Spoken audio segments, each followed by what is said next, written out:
The Daily Brad Devotions. Today's reflection with Pastor Jeff Eliscopides. Brad Jeff, good morning. At salamat sa inyong pangunawa dito sa ating ugnayan kay Christine Zabala this morning. Go ahead, Brad. Nga, Christine, patuloy natin pagdasal yan. Alam mo, Brad Ted, ang kagandahan lang dito sa programa natin, we're addressing the felt need, yung physical na pangailangan ni Christine. Of course, yung, let's face it, kailangan niya ng pera, no? At kagalingang physical and also the spiritual, which is the real need, which is our eternal soul. Kaya maraming salamat, Brad Ted, sa pagtutok nyo ni Chacha and the rest of our staff. Ayaw man nating ipagpangalandakan yan, pero yung mga staff natin behind the scene, maraming salamat for really taking care of our CS, ang mga case study natin. Mabuhay kayo. Anyway, Brad Ted, Thursday ngayon, napakahalagang araw na to dahil kung wala tong babatiin ko, wala ako ngayon. Happy birthday sa aking nanay, Helen Eliscopides. Ayan. Nanay Helen. Alin? Maganda umaga po sa inyo. Nanay Helen. Salamat po sa inyo, Nanay Helen. Salamat Happy po na birthday, marami. Nanay Helen. Salamat po. At sigurado po ako, maganda po ang aginaldo nyo galing kay... Sure na. Pangilang ka ba, Brad Jeff? Panganay ako sa 3, Brad Ted. Ayun. So ikaw pala ang panganay. So dapat to ang panganay ang laging... Ang panganay laging maganda ang bigayan. Okay, sige. Alam na. Hashtag alam na. Okay, sige. So, panganay, go ahead. Ay, Brad Jeff, go ahead. Okay. Nay, huwag kang mag-alala kung excited ka sa regalo ko. Tumatag ka sa regalo ni Ted. Sa 26, uuwi ako. Alright. Damala natin yung Christmas rush, Brad Ted. Yung talaga sa kalye lalo. Nakot siya, traffic sa EDSA. Buti ka pa, marunong ka magbisikleta. As if, sabihin na iba, as if naman hindi na traffic yung EDSA. Kapag Biyernes Santo po siguro, walang traffic. Yung alam mo yung kapag na-stuck ka na, tapos late ka na sa appointment mo, tapos yung dadaan-daanan ka lang ng mga nakawangwang. Kaya madalas sasabi ko rin, Brad Ted, sarili ko, paano masusolusyonan tong traffic sa bansa? Hindi naman nata-traffic. Of course, hindi naman lahat. Yung karamihan lang na mga nakikita ko na nakawangwang, siguro emergency. Pero minsan naisipin mo, paano masusolusyonan yung hirap ng pag-commute? Kung ang mismong mga gagawa ng solusyon, hindi naman nakakaranas ng traffic, or minsan naman, di ba, hindi nakakaranas mag-commute. Kaya minsan nadadama lang natin po yung malasakit ng mga kandidato kapag, of course, election, nakakasalamuhan natin sila, nakikikain, nakakamay, nag-base ng simple, parang maralita rin. Kaso problema lang po pag nanalo, parang hindi mo na makasalamuha. Kaya siguro minsan, hindi makarelate sa problema ng constituent nila. Pero iba po ang ating Diyos na si Jesus. Sa 1:1:14, makikita nyo yung kaibahan ng isang Diyos na nakisalamuha sa kanyang gustong iligtas. Sa 1:1:14, nagkatawang tao ang salita. The Word became flesh. Ibig sabihin po ng salita, the Word, the Logos, yung God. At namuhay na kasama natin. Nakita namin ang kadakilaan niya bilang kaisa-isang anak ng Ama. In English, sabi po, the Word became flesh and made His dwelling among us. Hindi po siya tulad ng ibang kilala nating politiko, okay? Siya po'y naging katulad natin. Ibig sabihin po, bumaba sa lupa. Hindi natin ito makomprehend kasi hindi naman tayo naging Diyos, Ako, Ted, mahal na mahal ko si Matcha, yung aso namin. Pero kahit gaano ko kamahal yung Shih Tzu namin, hindi ko ma-imagine maging aso para sa kanya pag nalulungkot siya. Parang, kakain ako ng dog food. Parang, pasintabi sa kumakain, di ba? Parang yung suka, minsan kinakain. Parang, I cannot imagine the thought maging aso para kay Matcha, kahit gaano ko siya kamahal. Now, imagine niyo po si God, si Jesus Christ ay God, sinasamba ng, hindi ko alam, bilyong-bilyong anghel sa langit, alright? Pinagsisilbihan sa kalangitan, at yet pinili po maging tao. Hindi natin kaya i-comprehend yon. Okay? Pwede naman siya magpadala ng anghel o di kaya propeta, pero mas pinili niyang bumaba sa lupa as a humble son of a carpenter in a small town in Bethlehem, sa Sabsaban, upang ipadama lang sa iyo at sa akin ang kanyang lubos na pagmamahal. Di ba po, mas naman natin yung concern kapag personal kang dinalaw sa ospital kaysa tinawagan ka lang sa telepono. Kumusta na yung sakit mo? Pero iba pag pumunta sa ospital. Mas naniniwala ka pag sinabi ng isang tao, alam ko pinagdaraanan mo. Kasi nanggaling din ako dyan. Ang Diyos po natin naghirap. Marami siyang pinagdaan ng kahirapan. Naranasan siyang tablahin ng mga kanyang mismong disipulo at mahal sa buhay. Naranasan niyang i-bash at makancel ng mga Pharisees at mga church leader ng panahon niya dahil siya ay gumagawa ng tama. Hindi siya yung detached na Diyos na nasa langit at disconnected sa kanyang gustong iligtas. Hindi po. Siya po hindi lang siya nakisalamuha. Nanirahan siya. In fact, He took the form of a human being forever. Nung siya'y bumalik na sa langit, hugis tao pa rin siya. So when it comes to love and affection, proximity matters. Kaya Christine, ikaw na nakikibaka ngayon sa karamdaman mo, kasabay pa yung anak mo na merong ngayon pneumonia, manali ka na ang Diyos bumaba sa lupa 2,000 years ago para ipadama sa'yo, never will I leave you nor forsake you. Amen. Maaring ginamit lang ang programa na to para masolusyonan ang iyong physical na kagalingan, pero know for certain, si God ang kumikilos sa bawat galaw mo dahil ang Diyos pinadala ang kanyang bugtong na anak upang mamatay para sa'yo, para masolusyonan ang pinakamalaki mong problema, which is sin and death.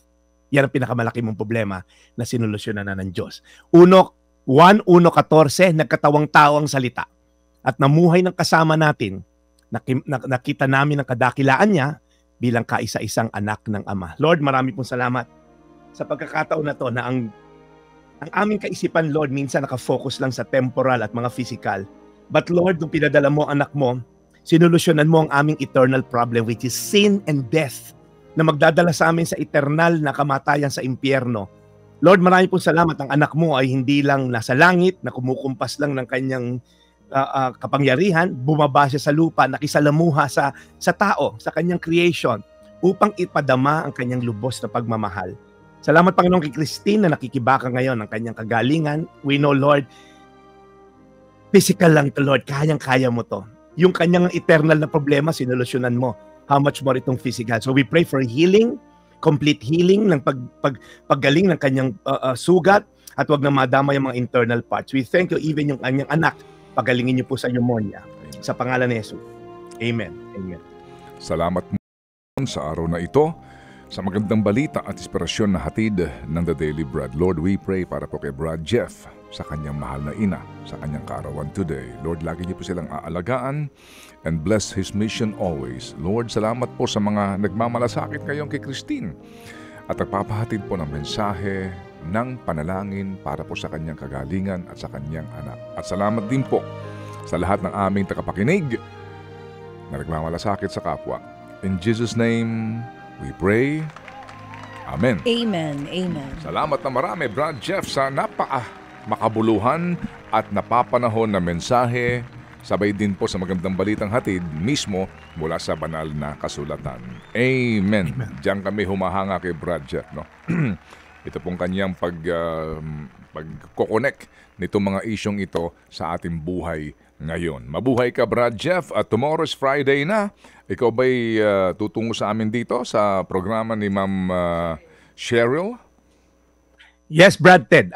Tayo nandyan bukas, alas 4. Makikigamit ulit ako ng mga salamin mo dyan at kikay kit. Ginagamit ko dyan. Ayos.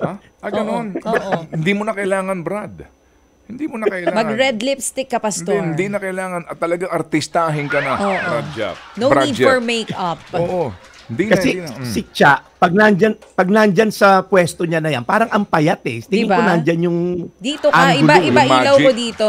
Iba ilaw ko dito. Iba ang camera natin dito. Iba eh. Oo. Fake news.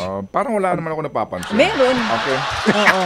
Hindi. Anyway, so tama ka, Brad Jeff. Nabanggit mo rin kahapon itong traffic na ito, mawalang galang lampo. Nako. Si Brad Jeff, mahinahon na sinasabi nga na, alam niyo, kung minsan nagtitiis tayo. Kahapon po kami mismo, ako 2 beses kahapon. Sabi ko nga, mula dito sa may bandang Makati lang, Brad, no, yung galing ka ng area ng Rockwell dyan sa lugar na iyan, lalabas ka ng EDSA Guadalupe. Okay lang, sabi ko nga sa mga, mabuti ka mo, sabi ko kahapon, at ang ganda ng pasahero ko, Brad Jeff, kahapon. Tuwan-tuwa ako sabi ko, hindi na baling isang araw ako sa traffic, basta kung ganun kagandang kasama ko, okay lang sa akin. Thank you. Anong thank you? Wala ako sinasabi. Ako ang kasama mo. Ba't ayaw mong sabihin? Isiwalat mo na ako ang kasama. Alam ka namang si Seth yung maganda. Pogi yun. Oh. Thank you. Alam mo, hindi ka makapagtago ng sikreto. Ay, secret ba yun? Serious tayo eh. Oh, ngayon, alam na nila. O tapos, Ted, Oo. Sabi ko, mabuting at maganda ang kasama ko. Oo. Di ba? magandang anuhan. Hindi, anyway, Oh. sabi ko, wala tayong magagawa, di ba? Tiis tayo. Ito yung mga bagay hindi mo na kaya. Talo pikon dyan. Magmura ka na Tama. magmura, hindi ka rin uusad. Mag-isip ka Wala. na kung di ba? So, kung meron ka music, makinig ka sa magandang music para ma-relax ka. Eh, syempre, may dadaan sa kaliwa mo na para bagang sila lang ang nagmamadali sa mundo. So, sila nakakadaan at pinadadaan ng matiwasay.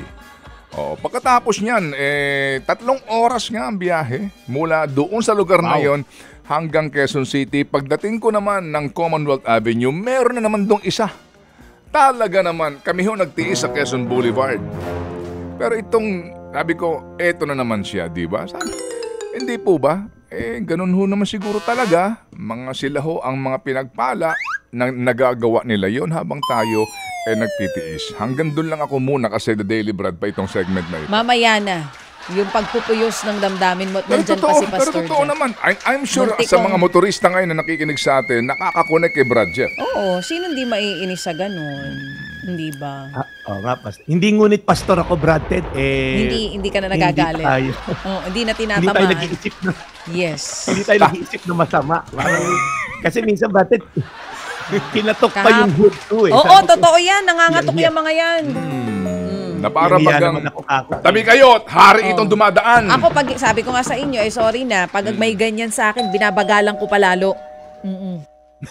Hindi pwede siya eh. Hindi, Dudurugin ka eh. binabagalan ko lalo. Ako yun.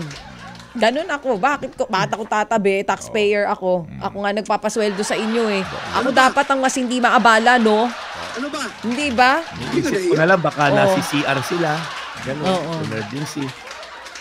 Bait nga ni Pastor, nung Marespeto pagkakasabi tayo niya mga kaninang, tao, iniisip ko na lang, siguro may mga importante silang lakad. Kayo lang? Kami wala? Di ba? Minsan mapapaganyan ka eh. Ay, The Daily Brad pa ito. Pero, Bawal pero pa tayo mahirap magalit. yata yan kasi baka ang sakay niyang congressman, mapatawag ka sa congress. Mag-iingat ho kayo. Ha? Sa inyong mga sinasambit. Ako, wala akong kinalaman dito, ha? Silang dalawa lang yan mga nag-uusap. Kaming dalawa pa ni Pastor. Ikaw pang hindi napatawag. Kaming dalawa pang pinatawag. Sige, patawag nyo ako. Iisa-isahin ko kayong tanungin kung sino sa Do inyo ang it mga now. naghahagad dyan. Sige, Ha? patawag nyo ako. Labas ako dyan. ah. Ikaw, gusto mo sumama, Pastor? Labas din ho ako dyan. Kami ni Pastor ho. Ikaw lang Labas mag-isa. ako dyan. Ay, saan ba? Dami. Ay, saan ba ipapatawag? Ha? Ano pong patawag ito? Ha? Patawag saan ba? Baka kailangan ng kasama dun ni Ma'am Lorraine. Aray ko po. Wag naman kayong ganyan. Sige. Okay, Brad. Baka saan tayo mapadpad rito?